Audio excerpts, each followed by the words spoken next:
We're back to a new Loud House episode review, and we are back with the last reviewing of my favorite Loud House episodes.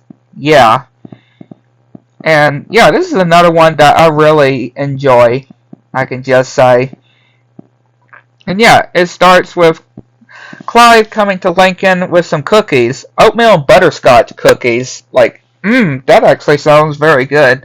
I remember having oatmeal. At least, I can't remember what kind of oatmeal it was, but I do love oatmeal.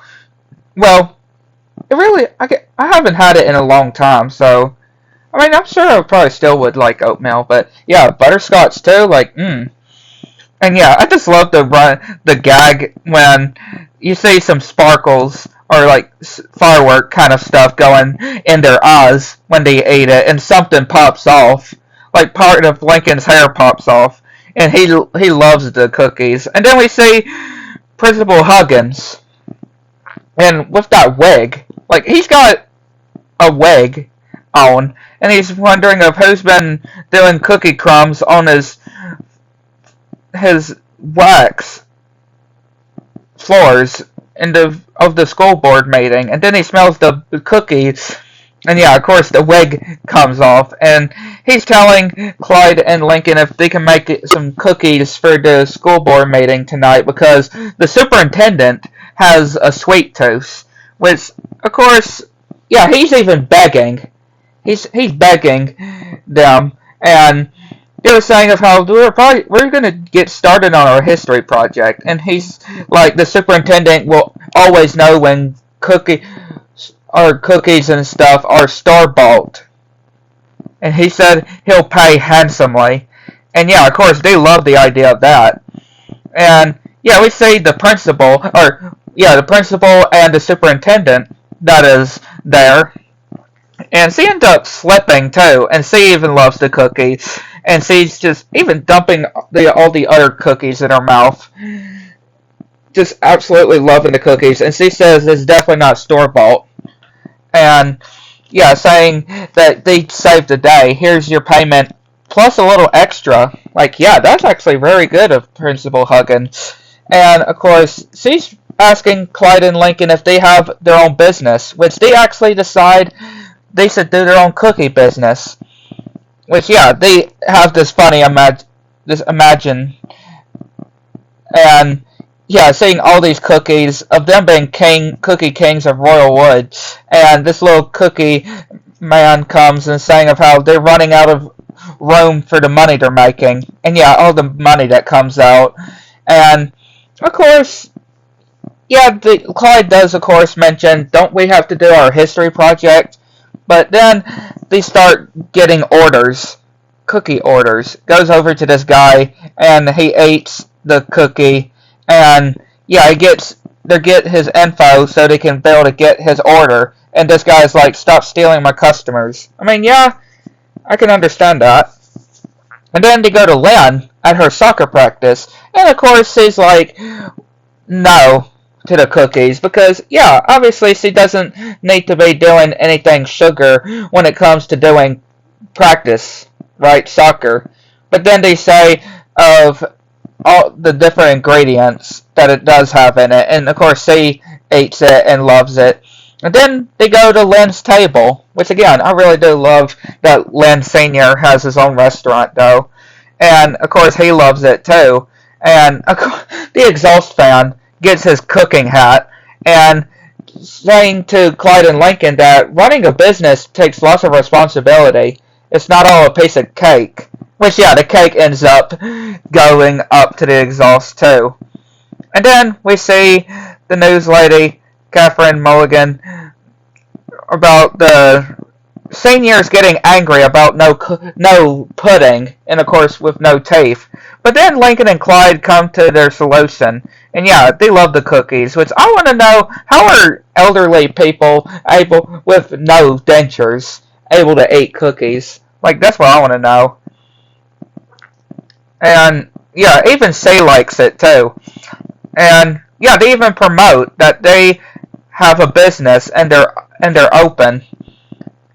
And yeah, they get all the recipe or all the listings and they begin cooking and even drawing a little comic on each one, which is really cool.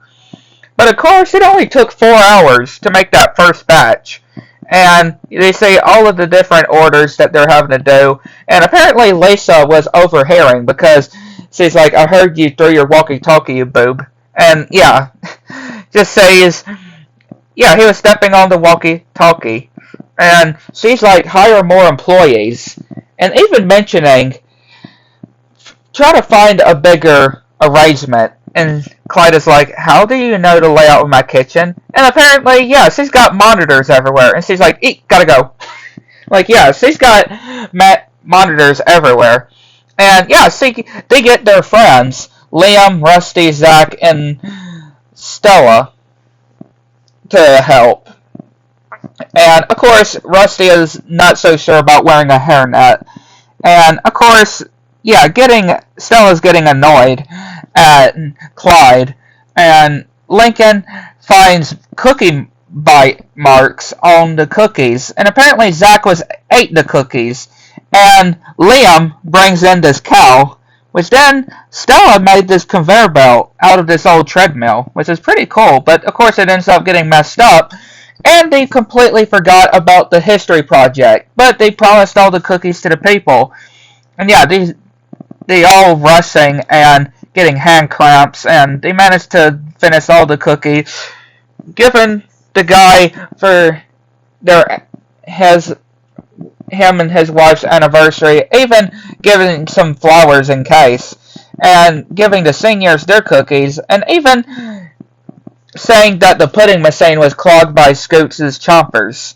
And yeah, Lynn Senior is like, or is just saying of how tough it was for them, and like, enjoy being a kid while you can. I mean, yeah, again, you only live once. You only live once. Lynn Senior definitely, definitely really speaks out there, and saying that they have plenty of time when it comes to stuff like this. Because obviously they're still kids. They got their whole life ahead of them. Again, that is very true for Lynn to say. And yeah, the cookies end up getting into this, like, man, that's some strong exhaust. That is a strong exhaust fan, being able to suck up all that stuff. And yeah, Lincoln and Clyde go to their friends, making them apology cookies. And apparently they made, for their history project, Stonehenge out of cookie dough. But of course, Zach is like, sorry, I thought these were the apology cookies. And they're all laughing, even Lynn Sr., which, yeah, like, that is not even possible.